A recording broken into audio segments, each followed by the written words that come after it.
Hello, welcome back. Good morning. Dito naman tayo sa control room namin. So, introduce ko sa inyo ang ballast water management system namin on board. So, ito ang nag-treat ng tubig, tubig dagat para ikarga sa ballast tank namin pag walang kargamento ang barko. Kasi lulutang kami pag walang karga ang ballast. So, ito ang control panel niya. Touchscreen po yan.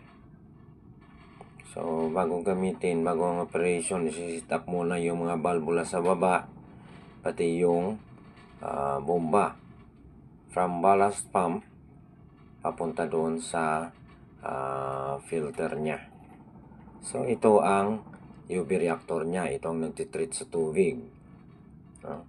Dito naman sa kabila, yan ang filter niya. So, bago pumasok dyan sa UV reactor, dadaan muna dito sa filter para masala ang mga dumi-dumi.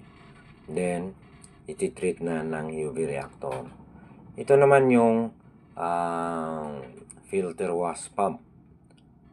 After na ginamit yung ballast system, kailangan ng washing ng filter. So, yun ang bomba na yun ang gamit. Kailangan kasi itong ballast water system kasi marami ng bansa ang very strict pagdating sa ballast system.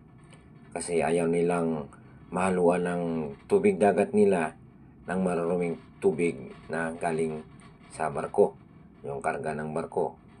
Kasi yung mga kinakarga sa barko hindi alam kung saan nila nasasaksyon yan kung walang ballast system. So, pag pinam-out doon sa lugar nila, mag-contaminate ang tubig niya marumi. So, yan naman ang chemical cleaning tank ng ballast system. Pag once na after 6 months or basta may schedule para cleaning. Ito naman yung flow meter niya. Diyan nakikita ang flow ng tubig na kinakarga sa ballast tank during operation. So, ayan. Kailangan talaga na alam ng lahat ng mga engineer how to manage this ballast water management system para manatili ang proper maintenance. Most especially kay Chief Officer kasi siyang may control doon sa taas kung anong tangke ang kakargahan, kung anong tangke yung ipapump out. So, kailangan during pump out, namumonitor talaga ni Chief Officer yan.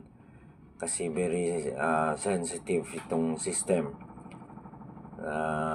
Pwede masunog yung fuse, masira ang fuse pag once na wala ng flow or wala ng suction na higupin. So, kailangan ang stripping ang gagamitin.